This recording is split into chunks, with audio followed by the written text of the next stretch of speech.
Hello, School Transportation Nation. Tony Corpin here, publisher, president of School Transportation News, bringing you the podcast this week. It's brought to you by TransFinder, the leader in school bus routing software, our friends at Highland Electric Fleets, and Scraper Systems. A little later, we'll be talking with CEO of Highland Electric Fleets, Duncan McIntyre. Great conversation there about the world of ESBs and where the school transportation energy sector is heading. It's quite interesting, guys. Got to stick around a little later, listen on that. Also, I've got the always knowledgeable Mr. Ryan Gray with us today. Ryan, welcome, buddy.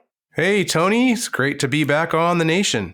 Excellent. All right, well, we got some top headlines coming to you, but before we get to that, we have a special message from our sponsor. This message is brought to you by Scraper Systems by Right Height, North America's leading name in rooftop snow removal machines. When you're responsible for removing snow and ice from rooftops of your fleet, you know it takes a toll on workers and your operation. Just 6 inches of heavy, wet rooftop snow on a bus can translate to 3,600 pounds. Weight that's dangerous and time-consuming when you're using a team of workers to manually remove it from your fleet with rakes and brushes. Automating rooftop snow removal with Scraper Systems helps employees get out of harm's way during winter rooftop snow clearing and helps speed up the process to save your operation time and money. Remove 24 inches of snow in less than 30 seconds. Choose from different fleet plow models to get the snow removal solution that's best for your fleet. Scraper Systems are in stock and ready to ship for this winter. Contact them at scrapersystems.com today or call them at 888-340-4344. That's 888-340-4344. All right, we're back. Ryan, you're like fresh off the NASDIPS conference out in Washington, D.C. You want to give us a rundown on what's happening in D.C. in the world of legislation and state directors and such? Well, there was a lot happening, so it's going to be really difficult to run through everything. But one of the big things that came out, I had an article on it last week. The Kansas State Department of Education released the latest National School Bus Loading and Unloading Survey. That's for the 2022-2023 school year. On its face, it appears to be the lowest number of fatalities at the school bus loading and unloading zone all time, 3. So there were 2 illegal passings, one student who was struck and killed by their school bus. This is data that's compiled by the Kansas State Department of Education. Keith Dreiling is the state director there for the school bus safety unit. He was there to give everyone handouts of the most recent survey results. And he noted it's pretty frustrating for them. They really, we know what it's like, Tony, trying to survey everybody and track folks down, keep bugging them for data. He noted that the survey results are only as good as the data they receive. And, surveying the nation, all the states, D.C., he did note that New Jersey, D.C., and Rhode Island, quote unquote, refused to participate. So that could have some impacts on the survey. But of those 3, we did note, actually, our good friend Dick Fisher, consultant extraordinaire, the father of School Bus Safety Week, he noted that there were actually 3 additional fatalities that happened when the school bus was on the scene. So again, when the Kansas State Department of Education is sending out the survey, they're basically going to whatever agency, whether it be the Department of Education, the Department of Public Safety, that's tasked with overseeing school bus operations and school bus training and whatnot in their state. And generally speaking, the guidelines for reporting a fatality is the school bus has to be on scene. And the school bus somehow has to be involved in the incident. So there were certainly, a lot more deaths, unfortunately, the last school year, but a lot of them were students who maybe were walking to their school bus stop and they were struck by a car and the school bus wasn't even on scene for another 10, 15 minutes, or some other scenario was at play. So like Dick Fisher was showing us, he tracks news articles from all across the nation. We catch a lot of them at STN as well.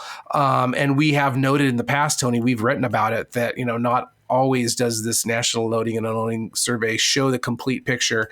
But like Keith in Kansas was telling me, he's like, they try their hardest and they know that there's certain, constraints that they're operating under. But with that said, still, at least officially, according to what states are reporting, there were, 3 official fatalities. But with that said, we don't want to minimize or forget cases that happened in Texas where a 9-year-old was hit by their school bus. And for whatever reason, that wasn't caught in the reporting. That was from October of 2022. Also, too, there was a 7-year-old boy who was hit by the school bus in Park Forest, Illinois. That happened in this past January, 2023. And there was also a 12-year-old boy who was killed in Wayne, Michigan. And that was in February timeframe. So again, there could be more. It's just important, of course, whether it be illegal passing or, students that are killed by their own school bus. The survey shows since 1970, when it first came around, that the school bus still represents about 73% of loading and unloading deaths. So much more, obviously, than illegal passing. And illegal passing gets all the headlines. And I know there's a lot of folks that, really are up in arms about all the attention given to illegal passing cameras and whatnot. And we know, the NASDIPS has its own survey that shows that, this is still a really big problem. But, what the data shows is that school bus, unfortunately, still accounts for far too many of the deaths. Granted, only officially 1 last school year, but it's really used as a training tool. And we've seen with this survey over the 53 years or so since it's been out, that the fatalities have gone from several dozen, 50, 60 a year in some of the first years, down to whether it be 3, whether it be 6. Of course, 1 child dying is always 1 too many, but the trend is going in the right direction. Yeah, if I'm not mistaken, Ryan, if I recall, New York is not in those numbers either. And that's probably the largest fleet in the country. And I think we had extrapolated the last time I was at NASDIPS, it was about 50,000.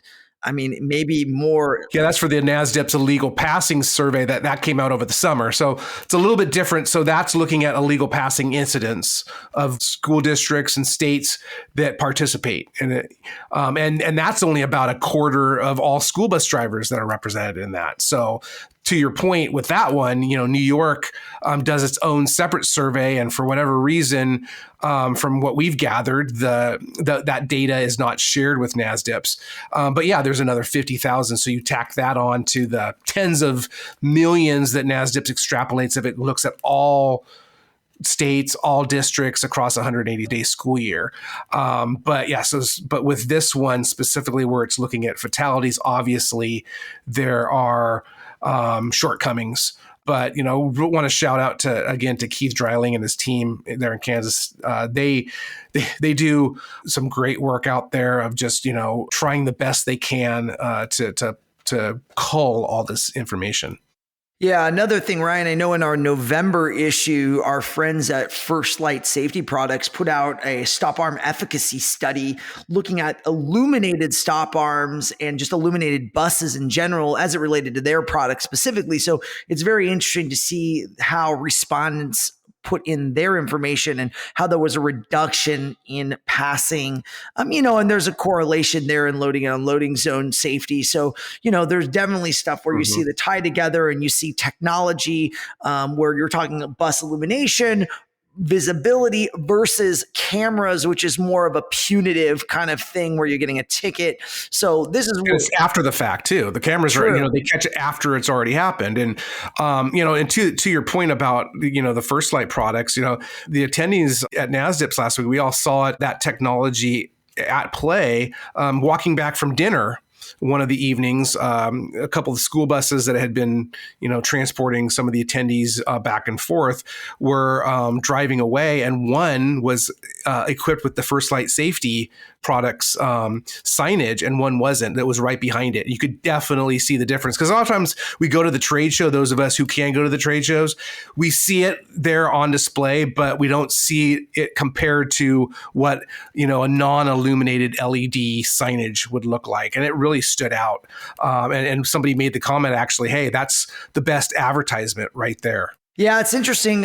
In their study, they basically quote out the median reduction in violations observed was 60.2%. By contrast, the comparison buses experienced a median of a 12.2%, indicated that the First Light's fully illuminated stop arms were 72.4% more effective at stopping violations from happening. So interesting data when you start to extrapolate that. And they had quite a few districts from different places like Texas, New York, Colorado, Oregon, Indiana, North Carolina, South Carolina, Ohio, Kansas. There was just a large variety of buses that were measuring data in kind of a test period. So quite interesting study. You guys check it out.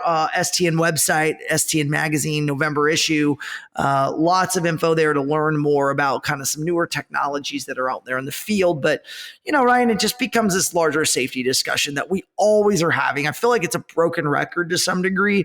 We're always having this conversation. How do we reduce to zero? How do we get down? And then the study seemingly comes out, and 2 or 3 weeks later, there's a fatality, right? So I think it's just staying vigilant, staying aware, keeping up on your training. I know our friend Jeff Castle at the School Bus Safety Company, he's huge on training and keeping everybody up to speed, training the kids, right? So the conversation also becomes reminding children of their kind of spatial awareness. We take for granted as adults, like kids are just aware of this. They're not. They're kind of in their own little world, doing their own little thing. We have little kids, Ryan.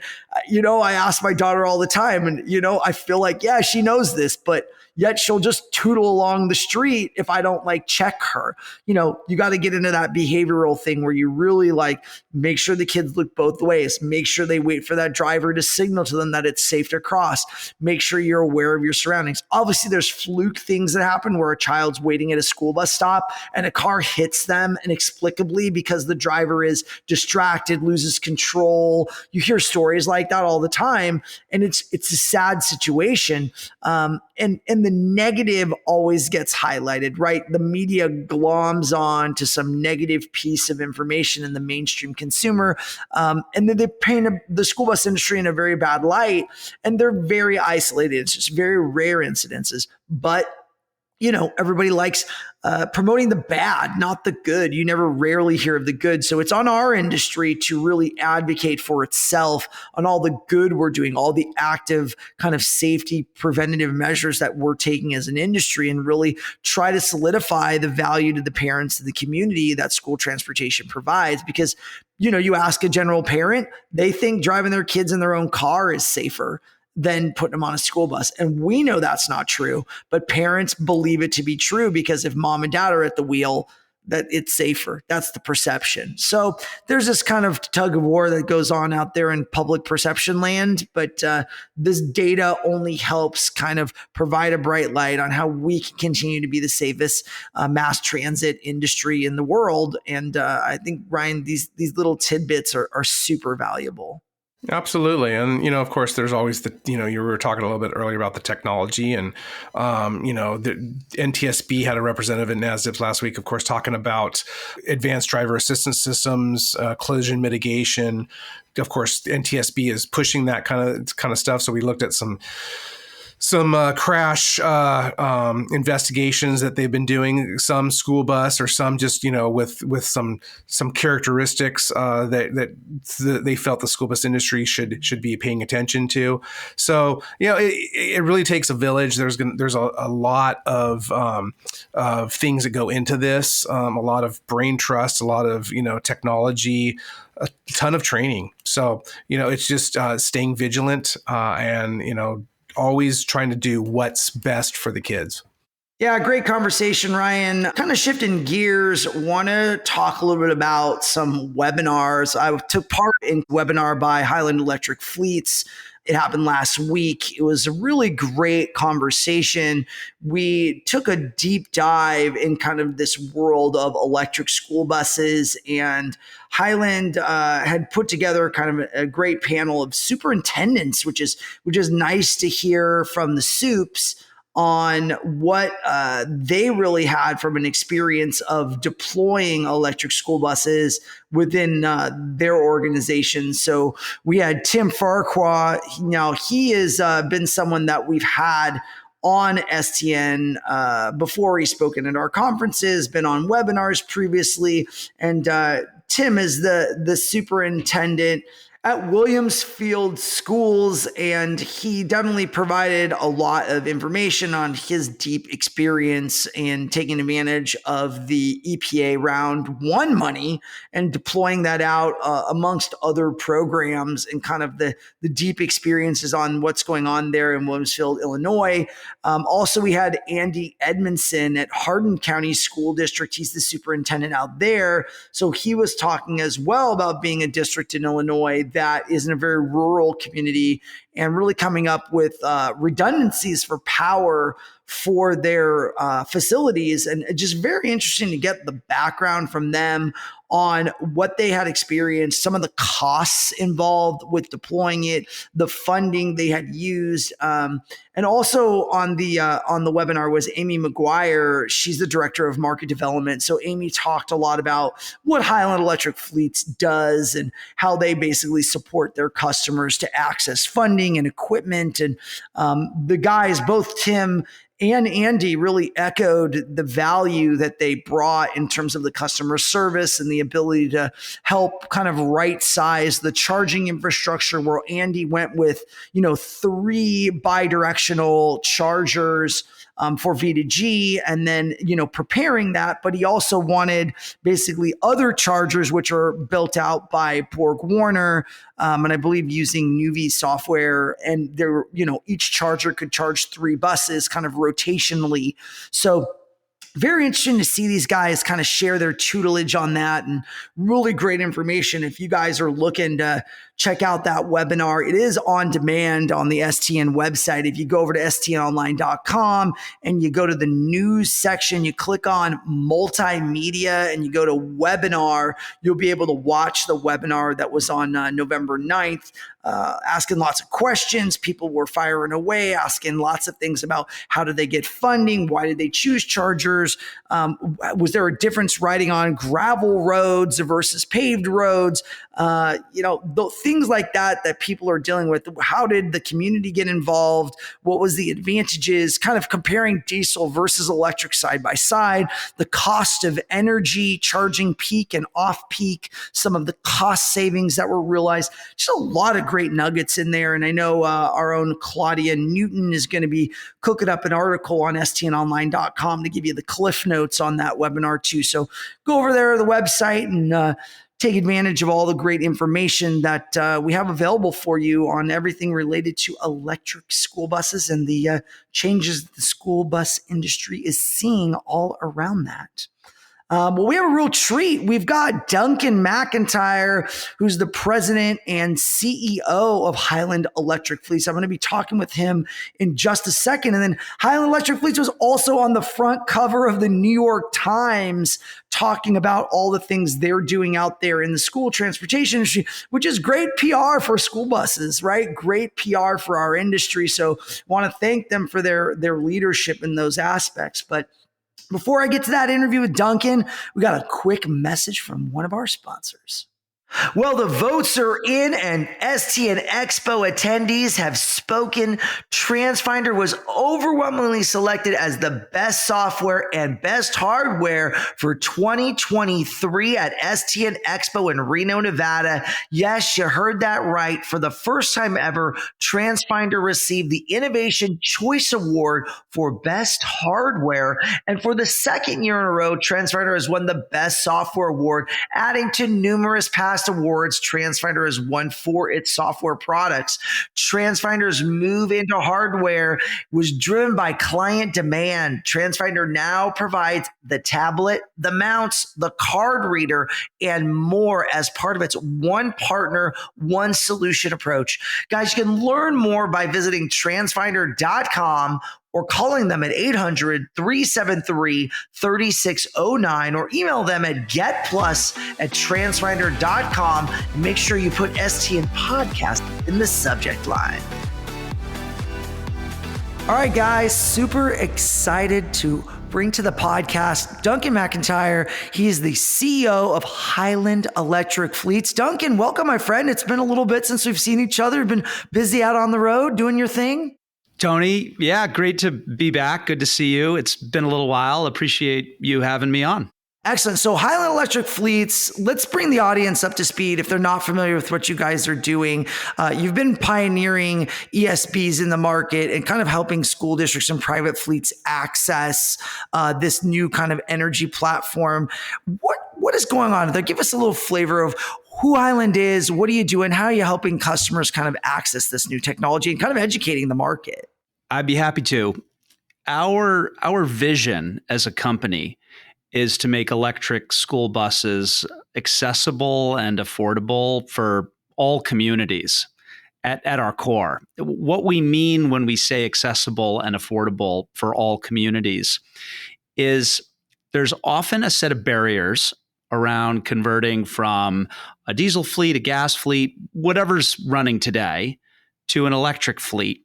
They tend to be barriers like it's too expensive to buy electric buses, or we don't have the infrastructure at our depot to support charging, or we don't know enough about what it's going to cost to operate them once we get them.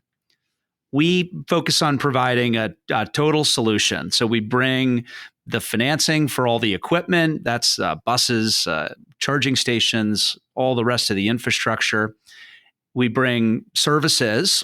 We have a construction management department that works with the utility, builds depots and upgrades them. And then we stay with and support our customers for 15, 20 years, providing managed charging. We support training on an ongoing basis, anything that's related to interoperability of the technology, making sure the bus talks to the charger, talks to the utility. We even put the new electricity meter in our name, so we pay for the power flowing to the vehicles. The bottom line is it's the capital and all the services needed to keep a fleet of electric buses running smoothly, and we turn that into a performance-based contract. So a school might pay us $3 a mile for all the equipment and the fuel and the services, making it our responsibility to keep that running smoothly, and the transportation director's responsibility to keep the drivers in the seats and the routing going and the mechanics going and all the typical activities of a fleet operator. So typically we've seen ESBs become more and more popular. It's obviously gaining traction, and the EPA has kind of sprinkled accelerant with funding.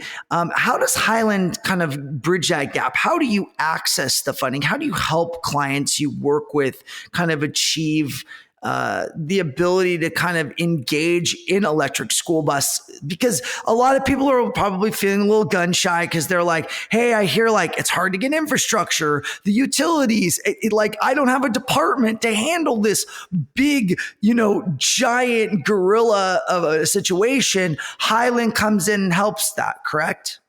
That's right. Tony, I heard two questions in that. One is about the planning and how we make it happen. And the second is around grants, which is ultimately a function of offsetting cost. So I'll tackle both of them quickly. The EPA has a big program. A lot of folks know about that program if they're in the industry, but ultimately they're putting grants out there that help communities with buying some buses and buying some infrastructure. We would say the EPA grants are fantastic, but they are only one source of funding. Many states have state-based programs. Many electric utilities have their own grant or incentive programs, or they simply have a make-ready framework where they'll help pay for the infrastructure at the depot if it's designed and planned in the way that's aligned with their rules. And so that's where we get into planning. Our goal is to do every aspect of the planning alongside the communities that we support. No one's going to know the routing or the temperature, the needs of the fleet better than the transportation director. We can take that information and stitch together all the other pieces. Can we get some federal grant funding? Can we get some money from the state? Can we get some money from the utility? Highland can contribute whatever additional funding is necessary, and then design, plan, build, and operate the infrastructure needed. So I think EPA is fantastic, and they've certainly turbocharged the market, but I would describe it as a network of funding sources, and you really can't do it without piecing that whole network together, and a network of planning exercises that have to culminate in one good plan. Yeah, we've definitely seen the EPA adjust their program from round 1, round 2, and now round 3, which is open right now to apply, guys. And I definitely recommend you guys go out and apply and contact partners like Highland Electric Fleets to help you get engaged on this. And Duncan, we've definitely seen more interest from school districts and stakeholders within the organizations, right? So you have your school board, you have your community of parents and children and drivers. And kind of like what we were talking about before, when people get a taste of this electric kind of vehicle in their fleet, it's hard to go back to anything else. And you want to talk a little bit about how you guys are engaging with people in the community level and, just all the stakeholders within that process. You're spot on, Tony. There's a ton of stakeholders in every community. You touched on a few of them. We think the transportation leadership is critical, and we have a dedicated team that's out there engaging with them, explaining the services and the role that we can play. We have another team that's really focused on the politicians and the other stakeholders that might be leaders in a community, school boards, community members like parents, and they are really interested in the same topic, but a different set of priorities and a different set of information. Every project has to have consensus from all of these different stakeholders, and so we focus on bringing those together. You mentioned EPA, the first round, the second round, and now the third round. Our sense, and we've been very active participants, you're exactly right. We applied in partnership with over 100 school districts in the second round, and we're supporting many communities in the third round. So eager to support anyone who needs the support. But I think the EPA continues to improve their program. And my sense is they're becoming good partners for the industry. They're highlighting and anchoring into the need for some quality in the project applications. They're looking to be thoughtful about spreading the dollars out to priority districts and non-priority districts. The bottom line is the EPA is doing a good job. The programs are maturing, and our sense is they're pretty darn successful. But it is really only one source of funding for these projects. It's a great source of funding, but there are many others too. Yeah. And then, Duncan, I think as people become more aware of the other funding sources and how you could potentially stack funds together, do you find that more and more districts are open to the conversation of electric because they weren't necessarily aware of these programs? And that gives everyone a little more confidence in the ability to deploy more vehicles at scale? Or do you see more people wanting just to kind of try a few and kind of tiptoe into the water versus jumping all in whole hog? There are plenty of communities that want to test and try a small number of vehicles, 5% of their fleet, some small number, and get comfortable with the technology first. But there are also many communities that are very sold on the technology, and they're believers that this will be the majority of public transportation in the future. 2 years ago, it was almost entirely the testers, the piloters, and fast forward to today, I think 25% of the communities that we work with are pretty sold that they want an entirely electric fleet. And in some cases, Tony, there are states that have mandates. In Maryland, you will not be able to buy a school bus that isn't zero emissions in 2025, which is around the corner. Yeah, no, that's right. Deadlines are going to roll around, and this is kind of the rub, right? People are going to be dragged along regulatory wise, right? Mandate wise. Certain states are pushing harder than others, but we definitely see this political move to help people. I mean, obviously in California is a great example. We saw the governor sign a bill, the state legislature passed, well, everything's got to be electric basically in the next 11 years, right? In the state of California, which it's about 20,000 school buses. That's a big shift. And we see other places like New York, Kathy Hochul, the governor there, right? They're drawing out this framework to try to guide people to get over the hump and how to get there. So companies like Highland, can you explain the business model, the financial model a little more? I know you touched on it there at the beginning of our conversation. If someone's interested in engaging you, what does that kind of look like? How does that work? Our business is predicated on making a large capital investment upfront in the communities that we serve. If you think about an electric school bus project, let's say you're going to put 3 electric school buses into service. That project might cost $1.5 million between buying the vehicles, buying chargers, installing all the infrastructure. And if half of that is funded by grants, someone still needs to come up with the other half. So we're typically the ones making that investment. Then over the next 12 years, 15 years, it depends on the state, we're providing daily services. We're fueling the bus every night, overnight, sometimes in the middle of the day when it needs it. We're collaborating and paying for any repair work. It's done typically by the existing mechanics who get trained up, but we pay for it. And we're supporting all the downstream technology, interoperability items that need to be supported. And for that service, we're getting paid typically some rate per mile. If a school bus runs 10,000 miles and we get $3 a mile, we might earn $30,000 per year. And so it takes us a decade or more to recoup our upfront investment, but we're investing in communities so we can serve them for a very long time. And we'll make our money back and make a return over time. It's very interesting, very interesting. Well, I'm sure many districts are excited to dive into this topic and learn more. Can you share where they would go to get more information on Highland Electric Fleets? They can go to our website. If you go to LinkedIn or Twitter, we've got lots of stories, ribbon cuttings from communities that have their projects up and running. A number of folks from the company are at industry trade shows. We've been to plenty of yours over the years, Tony, but honestly, our website is the best place.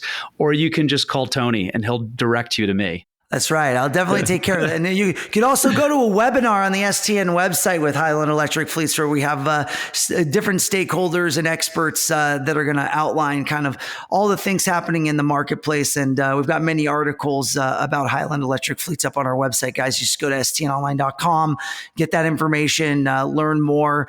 We'll love to send you over to Duncan so you guys can take advantage of all the great services they have available to you. So highly recommend considering applying if you haven't already and reaching out to them and finding out what programs are available to you and your community to kind of elevate your fleet and really change your mindset on where things are going here in the future in school transportation. Well, Duncan, thank you so much. Yeah, you're welcome. And to your last point there, we support anyone who's interested in support at the planning phase with no contract, no fees. We do it as part of our mission to engage with communities that, may ultimately choose that our model is the right one for them. So it's a no cost, no pressure way to learn a little bit about what the options are for free. Wonderful. Thank you so much for coming on. Thanks, Tony. Appreciate it. Have a good day. A special thanks to Mr. Ryan Gray, Duncan McIntyre at Highland Electric Fleets for jumping on the podcast, sharing a little bit about what's going on in school transportation land. Really appreciate our sponsors, TransFinder, Scraper Systems, and Highland Electric Fleets. Guys, go check them out. When you reach out, let them know you're heard about them on the STN podcast. We'd love to get that reference. Make sure to mention it. Visit stnonline.com for all the latest trends and analysis and news happening in the school transportation industry. Guys, if you're going to be out at the TSD conference in Dallas, make sure to come up, say hello to me. Love to hear it from you. Love to hear that you'll listen to the podcast, how much you enjoy it. Love getting the word out about everybody in school transportation nation land. You can listen to the podcast on Apple Podcasts, Spotify, wherever you listen to pods. Nation, we love you. We'll see you next week.